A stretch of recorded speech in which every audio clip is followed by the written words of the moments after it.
YouTube, good evening. HeirofCarthage here. What the crap's going on? We got Bear, Chicky Go, or however you say that, coming up against Tapir. And this is going to be a Pretty Boys versus Da Boys, right? Sounds like it to me. So we got Illyrian Reavers up front. Interesting. Forward deploy. A lot of Illyrian Reavers. 5 of them. A Flame Spire Phoenix. Like it. Something different there from the High Elves. And this is actually good for bombing infantry, so it kind of makes sense. There is very, very weak infantry on the part of the High Elves, though. They have paid a dear price for all this cavalry. We've got Tyrion, and then a bunch of spearmen, basically. There's a Boar Biggin, and the Illyrian Reavers, oof, yeah, they don't want anything to do with that Boar Biggin unless they get a great engagement. Ooh, he managed to avoid the charge of the Boar Biggin here, so that's actually great. If he uses the Flame Spire Phoenix and the other Reaver to help clean this up, he can probably get the job done over here. So this could be a great play by the High Elves. There's 2 big bosses coming in. Yeah, the Flame Spire Phoenix should be able to help at least deal with one. I don't think that's a unit that the big boss really wants to fight. 3 boys, a huge line of Gobbo, or I say huge, 4, it looked bigger than that. 2 Black Orcs, and then the main line backed up by Squigherd, which would have been a very effective combination with the boys up front. We have a Noble over here, and a Lore Master of Hoeth. Here comes a charge by the Illyrian Reavers. Won't do much to the Black Orcs, but it will disrupt them momentarily. And sure enough, the Boar Boys over here get wrecked. And then same thing on this flank. The Boar Boys get wrecked, but here comes the Black Orcs. But should be able to escape with the Reavers here while the Noble keeps these guys busy. He's an anti-large unit, not anti-armor, or not anti-infantry. Squigherd rolling in here too. The Spearmen, I mean, they aren't going to be able to hold terribly long against the boys if they get charged too hard. But if they survive the charge okay, their martial prowess will give them huge melee defense, and they can actually hold out for quite a long time in the right circumstances. So the Spearmen are kind of situational.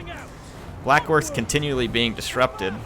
This is going to be a nice rear charge by the Illyrian Reavers onto some units that can't really afford to be rear charged.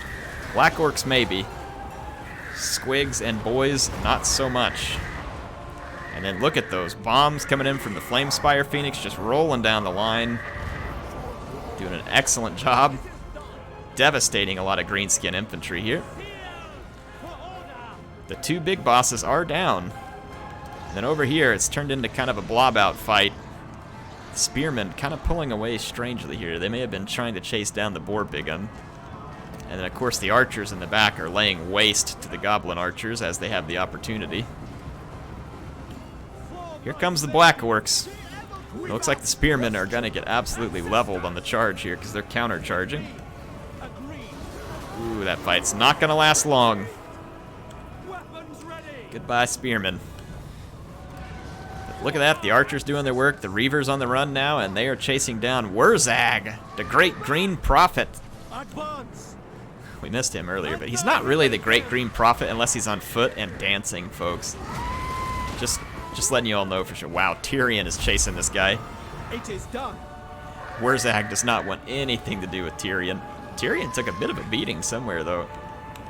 Maybe he got squig munched or something like that, but this is a really interesting play with these Silver Helms and Illyrian Reavers.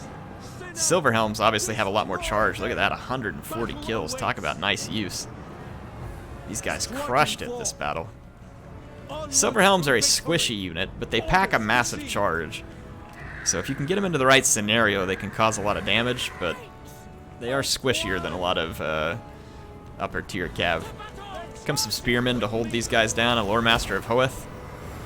If the Lore Master has Spirit Leech, which they does, yep, he's going to do some irreversible damage to Wurzag.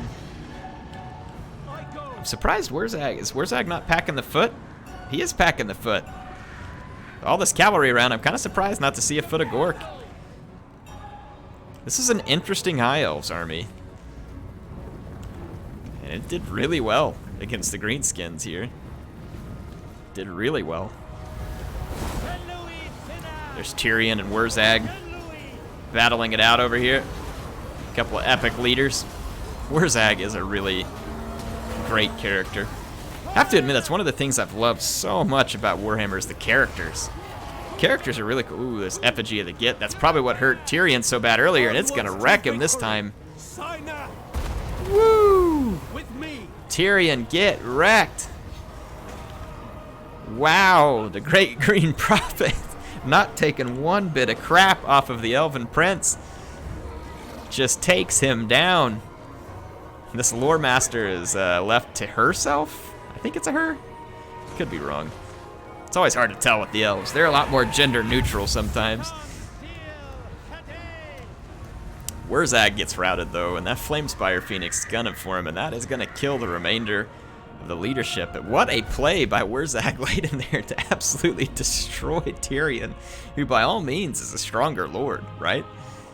I mean, you get into a one-on-one fight between WARZAG and Tyrion, and that's not gonna last long. But WARZAG, effigy to get. Nicely played by both players. That was a lot of fun. Thank you, Chikivko and Tapir. It was a fun match. This is a fun greenskin army too. It's a little bit unconventional, but I like it. I like it. It's a varied army. It's got a little bit of strength and everything. I like how you can combine the Squig Herd with the boys to get an armor-piercing infantry. So definitely an interesting thing. And then the Gobbo archers just to keep the elves busy somewhere. But greenskins really struggle with cavalry. Oh, yeah, there was the Silver Helms. Look at that, Silver Helms. Holy cavalry. Yeah, they struggle with cavalry, and you can see it here, too. Which is interesting that greenskins struggle with cavalry. I think it's their infantry that struggles with cavalry, because, I mean, you look at their... Boar Boys are a pretty decent cavalry unit, all things considered, but they cost enough that, I mean, they just got outnumbered by these Reavers. Got outnumbered and outplayed on the flanks. There just wasn't enough of them, right? And so they couldn't trade good. Because otherwise, I mean, Boar Boys can do a tremendous amount of damage to units that are way above their cost class. It just depends. But nicely done. Nicely done. Hope y'all enjoyed that one. HeirofCarthage getting ready to sign out for tonight. I'll be back with more online battles soon. If you want to see more, make sure to subscribe. And appreciate this being submitted. Hope you all enjoyed it. I can't wait to see you back next time. I'm excited for some more Total War Warhammer 2 online battle action.